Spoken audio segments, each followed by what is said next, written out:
Hello guys नमस्ते।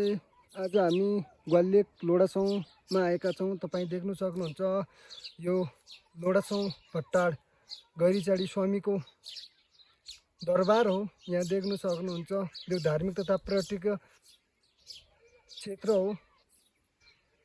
यसमा भाद्र महिनामा सुदूरपश्चिमकै सबैभन्दा राम्रो गौरा हुने थलो पनि हो। यहाँ 33 कोटी देवी देवताको बास रहेको र यहाँ 33 कोटी देवताको सभागृह हो।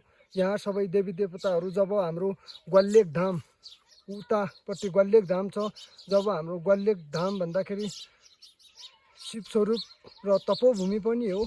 यहाँ जब हाम्रो ग्वालियर धामदेखि शङ्करनाथ हुन्छ तब सबै देवी देवता यहाँ भेला भएर देवी देवताको सभा बस्ने थलो पनि हो। यो धार्मिक तथा पर्यटकीय दृष्टिकोणले एकदमै रोमान्य र भएको हुनाले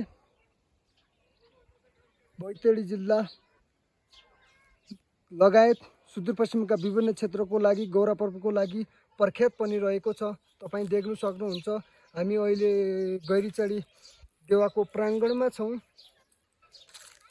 यसको यतापट्टि लोडासौँको भिलेज रहेको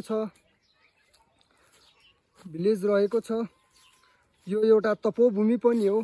धार्मिक जुन मान्छेले तन मन श्रद्धाले यहाँ आएर मनोकामना र पूजापाठ गर्छ अवश्य नै त्यसको गैरीचाडी देवाले मनको सोचेको पुरा हुनेको बताएका छन्। गाइस तपाईँ देख्न सक्नुहुन्छ यो एउटा तपोभूमि पनि हो। यो देवी देवताको सभागृह सभा बस्ने थलो हो। यहाँ 33 गोडी देवताको बास रहेको छ। यहाँ भाद्रो महिनामा गौरा पर्वको मेला पनि लाग्ने गरेको छ। गाइस यो बैतडी जिल्ला लोडासौँ 9 भट्टाडमा रहेको छ।